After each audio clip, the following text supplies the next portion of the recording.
रानू चिड़िया नदी पर बैठी हुई थी कि उसे नदी में एक बहता हुआ बैग दिखाई देता है। रानू चिड़िया उस बैग को नदी से निकाल लेती है। न जाने ये बैग किस पक्षी का होगा, जिसका भी हो मुझे उसे लौटाना होगा। चिड़िया वो बैग लेकर वहाँ से चली जाती है। जंगल में सभी पक्षियों को पता चल जाता है कि रानू चिड़िया को कोई बैग मिला है जिसमें कोई कीमती चीज है। अब जंगल के सभी पक्षी उस बैग को रानू चिड़िया से लेना चाहते थे। चिड़िया, कुछ दिन पहले मेरी नानी आई थी, उसके पास बिल्कुल ऐसा ही बैग था। मुझे तो लगता है ये बैग मेरी नानों का ही गिरा है। तुम ये बैग मुझे दे दो। मिठू भैया, आपकी नानो तो पिछले हफ्ते आई थी और ये बैग मुझे आज ही नदी से मिला है।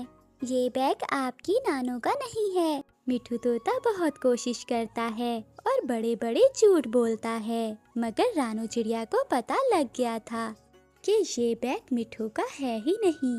कबूतर जी, जिंदगी में एक बार झूठ बोलने से क्या होगा? जाओ और रानू चिड़िया से वो बैग ले आओ। मगर लूसी, मुझे अच्छा नहीं लग रहा, मैं कैसे झूठ बोलूँगा? कबूतर जी, अगर उस बैग में से कोई कीमती चीज निकल आई तो हमें जिंदगी पर कोई और झूठ बोलने की जरूरत नहीं पड़ेगी। बात तो ठीक है लूसी। फिर कबूतर रानू चिड़िया के पास चला जाता है। चिड़िया बहन, यही है वो बैग जो मेरा कल झरने पर गिरा था। मैं और लूसी के मायके से घर वापस आ रहे थे। हमारा ये बैग झरने पर गिर गया। मगर कबूतर भैया, ये बैग जहाँ से मुझे मिला है वहाँ से झरने का पानी उल्टी दिशा में बहता है। मुझे नहीं पता कि ये जादू कैसे हो गया, परंतु ये बैग मेरा ही है। इधर कबूतर रानू चिड़िया से वो बैग हथियाने के चक्कर में था। उधर गोरी कवि और कालू कौवा भी सलाह कर रहे थे। कालू, उठो, कब उठोगे? जब कोई दूसरा पक्षी चिड़िया से वो बैग ले जाएगा। चलो हम भी चलकर चिड़िया से झूठ बोलकर वो बैग ले लेते हैं। गोरी, अगर वो बैग मिल जाए तो जिंदगी कितनी आसान हो जाएगी और हमें कोई दूसरा काम भी नहीं करना पड़ेगा। फिर गोरी कवि और कालू कौवा भी चिड़िया के पास चले जाते हैं। मैंने पहचान लिया, यही है वो बैग। गोरी कवि भी वहाँ आ जाती है। ओए गंदी छोटी आंखों वाले कबूतर, चल भाग यहाँ से। ये बैग मेरी माँ ने मुझे दिया था। मैं अपने मायके से घर लौट रही थी कि नदी में गिर गया। लो कबूतर भैया, गोरी भी आ गई। मैं तो समस्या में पड़ गई हूँ इस बैग को लेकर।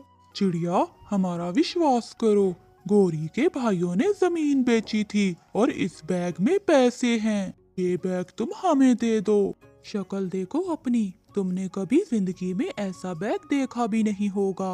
और गोरी, तुम्हारे भाई तो एक नंबर के आवारा हैं, मैं सब जानता हूँ। पकड़ो इसे कालू, इसे तो आज मैं बताती हूँ कैसे मेरे भाइयों के बारे में गलत बोल रहा है।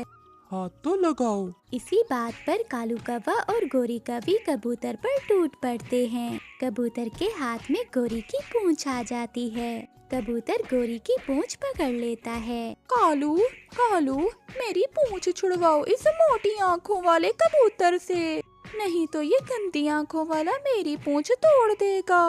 कालू कौवा भी कम ना था, वो भी कबूतर को मुक्के पर मुक्का मार रहा था। चाचा, वो सब लड़ रहे हैं, असल में वो बैग मेरा है। आप चलें और मुझे वो बैग लेकर दें। कौन लड़ रहा है? गोरी और कबूतर। फिर चाचा मिठू के साथ वहाँ आ जाता है। रुको रुको, लड़ाई छोड़ो। कबूतर जैसे ही गोरी की पूंछ छोड़ता है तो गोरी की पूंछ टूट जाती है। हाय कालू, इस गंदे ने मेरी पूंछ तोड़ दी। आप सब क्यों लड़ रहे हैं? मेरी बात सुनो, हम सब उस बैग को खोलकर तो देखें। मुझे तो ऐसा लग रहा है कि ये बैग आप में से किसी का भी नहीं है, क्योंकि पिछले जन्म में मेरा भी एक ऐसा बैग खो गया था। चाचा, आप बड़े हैं, फिर आप ही इसे खोलें। मैंने तो अभी तक इसे खोलकर देखा भी नहीं कि इसमें है क्या। फिर चाचा जैसे ही उस बैग को खोलता है तो उसमें से एक मरा हुआ चूहा निकलता है और उस बैग में और कुछ भी नहीं था। ये देखकर सभी पक्षी बहुत शर्मिंदा होते हैं और चिड़िया हंसने लग जाती है। चिड़िया, ये बैग गोरी को ही दे दो, मैंने पहचान लिया है, ये बैग गोरी का ही है। मोटे, मैंने तो अपनी पूंछ मुफ्त में ही तुड़वा ली, अब ये बैग तुम ही ले जाओ। इस चूहे का शोरबा बनाकर पी लेना। मिठू तोता तो बैग के खुलते ही वहाँ से चला जाता है। चलो गोरी, अपनी पूंछ उठाओ और चलें। मैं घर जाकर गम लगाकर तुम्हारी पूंछ जोड़ देता हूँ।